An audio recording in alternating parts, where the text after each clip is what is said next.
WIS News Primetime, everyone. Well, tomorrow is World Mental Health Day, and that's a time to bring attention to the importance of mental health advocacy while removing that social stigma. A common problem many face today is that struggle between your physical and your mental health. Well, at school on top of that, and of course, that's even more stressful. Think about your college student athletes who have to have their attention in all different kinds of places, which can make it easy to forget prioritizing their mental health.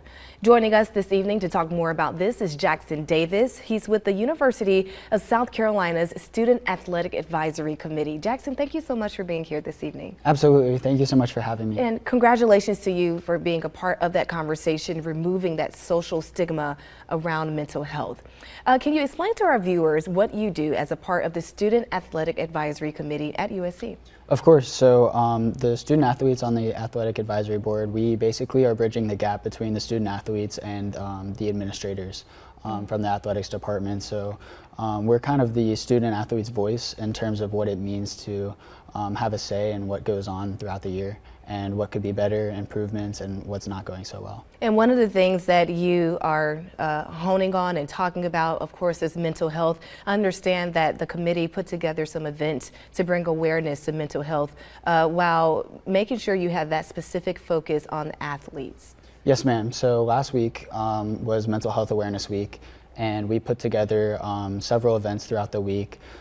Starting with first aid, mental health first aid training, and that was Sunday and Monday, and then Tuesday and Wednesday we had some tables set up during some athletic events, just kind of getting the awareness and getting the education out there to fans, students, athletes, you know, you name it. I think everyone could really benefit from just basic awareness and education. What was the response from campus when you put out that information? Were you surprised to hear some of the responses?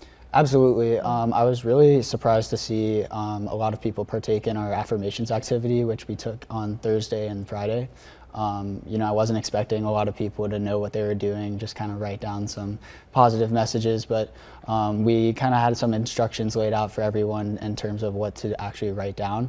And we're gonna hang it in our cafeteria where our student athletes eat each and every day. Being able to speak positivity over yourself, so important, especially when I think about college alone can be so stressful. I was not a student athlete, but I knew just as a student with, you know, being a part of other organizations, that was a lot on my plate. So when you add being an athlete on top of that, Jackson, what are some of the challenges that people may not know at home that you face mentally when you're trying to achieve both things in college? Absolutely.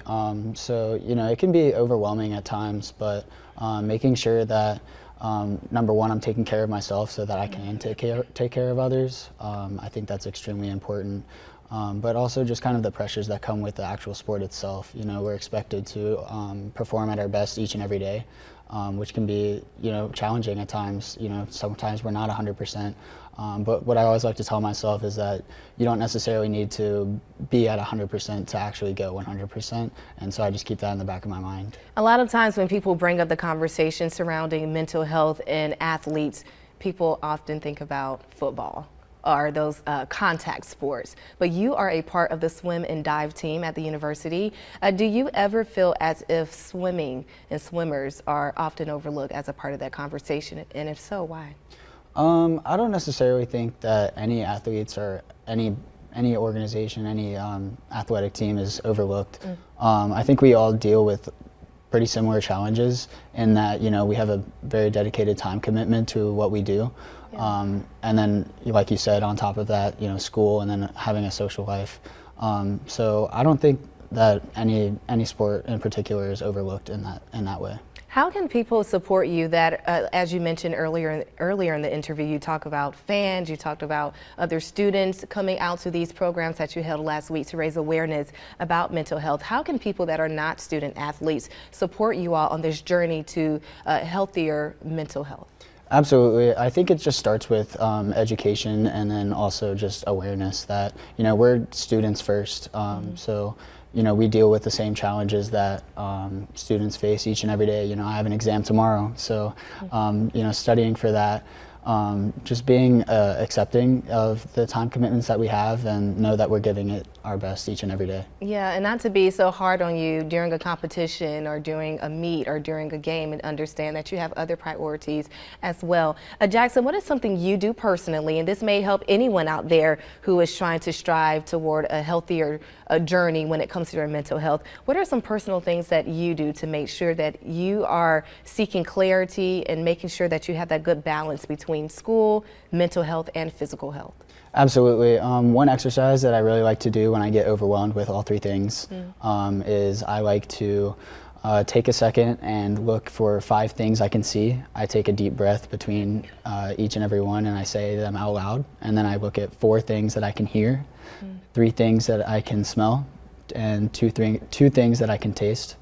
And there's not a first 1 second one, but but you know, that usually helps me like calm down and just kind of like reel it back in and center myself, and you know, reprioritize what needs to be done now versus what can be done like tomorrow or next week, because sometimes those things can get kind of mixed up in terms of what needs to be prioritized. I like that. So. That's really good. Jackson, any final thoughts that you would like to share with our viewers this evening on mental health and just erasing that stigma around it? Like, we can't talk about it, it's a hidden topic. Any final thoughts? I think opening the conversation is extremely important. As uncomfortable as it may be, it's extremely important to, you know, have that conversation, because we can only go so far without talking about it.